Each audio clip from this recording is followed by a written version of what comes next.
خیرمقدم میگویم و وقتما در اکادمی جمهوری تویتون چند روز است که پیام هم رونمای کتاب‌های نو است، هم کنفرانس‌های گوناگون علمی و علمی و بیشتر ادبی و فرهنگی جریان دارد، ادامه دارد و علمان ما دستاوردهای خودشان معرفی میکنند و گذشته از این ما در عرفه یکی از جشن‌های بسیار مهم جشن علاقه ملیمان است. روز پرزیدنت جمهوری تاجیکستان قرار داریم. من ابتدا همه شما را با جشن روز پرزیدنت جمهوری تاجیکستان تبریک میگویم و همه شما سلامتی، موفقیت و برای کار میخواهم و فکر میکنم جشن گرفتن روز پرزیدنت این پیش از همه عهدگذاری و یک ابرمرد دنیای سیاست، ابرمردی که توانست کشور شایستگاه تاجیکستان را تا به این درجه ترقی دهد، ابرمردی که توانست در جهان سیاست خودش را معرفی کند و معرفی ملت و دولت تاجیک و تاجیکستانیان باشد و فکر میکنم همه خدمت و زحمت هایی که پیشوای معظم ملت ما در طول این سالها کشیدن برای آباد کردن تاجیکستان، برای به دست آوردن صلح و ثبات، از ورطه جنگ تکمیلی شهروندی برآوردن کشور، همه این باید ارزش‌گذاری شود و می‌سازد که ما همه احسان به پیشوای ملت بیم و از آن همه شما با پیشوای ملت سلامتی و سربلندی و در کارهای من بعدشون برای تمنا دارند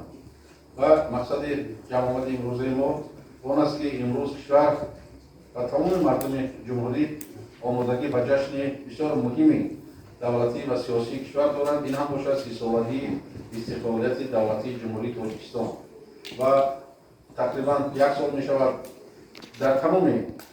سطح‌ها از سطح جماعت دهات و شهر و ناحیه تا سطح جمهوری نقش چاره‌بینی زیاد تهیه شدند. در کشور کارهای آبادانی برای سزاوار پیشوا گرفتن 30 سالگی استقلال دولتی جمهوری تاجیکستان شروع شده است و موافق اون نقشه‌ای که در دست است در دوران 2 سال من بعد در کشور زیاده از 24,000 انشاءات نوع اجتماعی ساخته به استفاده داده میشوند و همه آن روانه شده است با اون که زندگی شایسته و مردم تاجیکستان پیشنهاد و تامین کرده شود و در این راه یعنی در راه سزاوار پیشوا گرفتن این جشن بزرگ دولتی مؤسسه‌های علمی، تعلیمی، دیگر اداره‌های داخلی کشور نقشه‌های زیاد تهیه کردند. همه روزه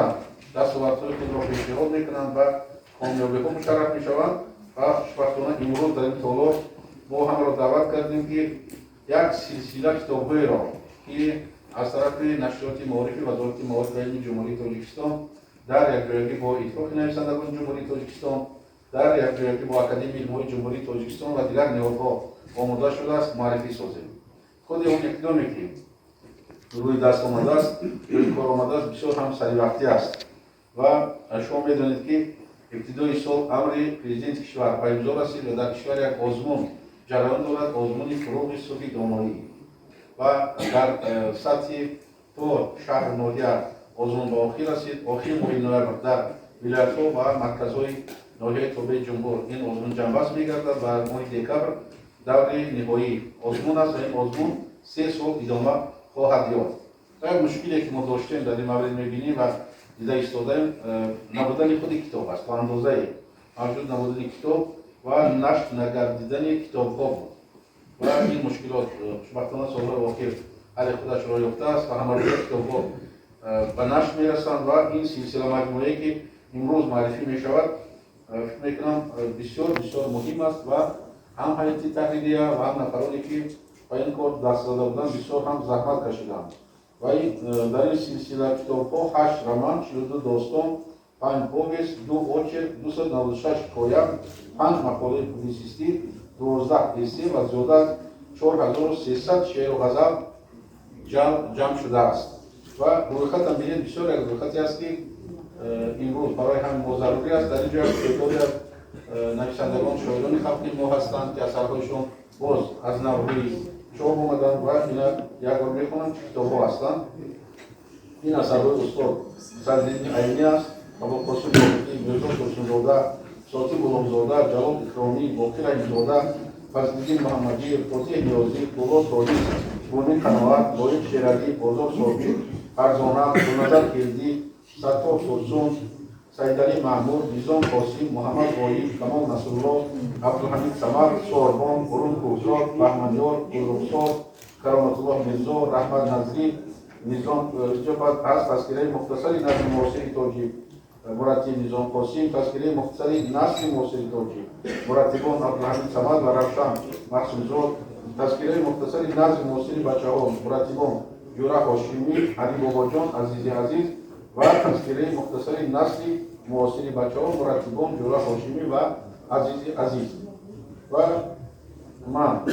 و تمام نفرانی که در این کار دست داشتن،